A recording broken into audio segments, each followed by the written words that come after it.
Welcome back to Everything Explained. Today, we're tackling the Vietnam War. How did the Viet Cong defeat the United States?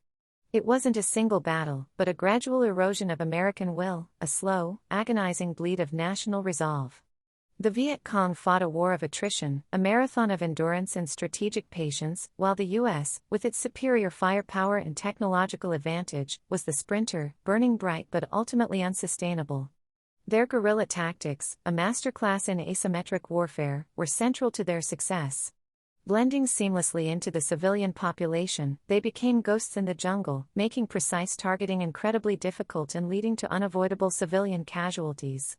These tragic incidents, often unintentional but deeply impactful, fueled the growing anti-war sentiment back home, eroding public support for a conflict that seemed increasingly morally ambiguous. Vietnam's terrain itself served as a formidable ally to the Viet Cong.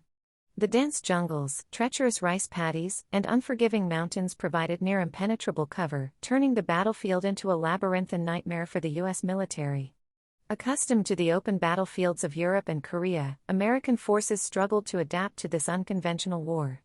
Conventional military strategies, designed for large-scale engagements, proved largely ineffective against an enemy that vanished into the landscape as quickly as it appeared. The search and destroy missions, while sometimes successful in inflicting casualties, often resulted in a frustrating cycle of engagement and retreat, leaving the Viet Cong largely unscathed and able to regroup. The sheer scale of the jungle itself, coupled with the Viet Cong's intimate knowledge of the land, created a significant disadvantage for the U.S. military. This geographical advantage, combined with their guerrilla tactics, allowed the Viet Cong to dictate the tempo and location of engagements, consistently frustrating American efforts to achieve decisive victories.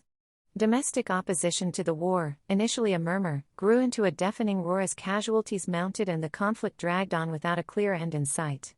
The body bags returning to American shores became a potent symbol of the war's futility, fueling the anti-war movement and creating a deep chasm between the government and a significant portion of the American public. The credibility gap, the perceived disconnect between official pronouncements and the reality on the ground, further eroded public trust.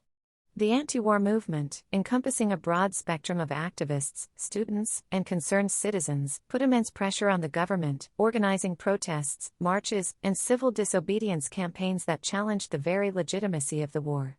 This domestic pressure became a significant factor in the eventual withdrawal of U.S. forces. The Tet Offensive in 1968, while a strategic defeat for the Viet Cong in terms of military losses, proved to be a turning point in the war's narrative. The sheer audacity of the attacks, launched across South Vietnam simultaneously, shocked the American public and shattered the illusion of imminent victory. The graphic images broadcast on television, showing the intensity of the fighting and the extent of the destruction, profoundly impacted public opinion.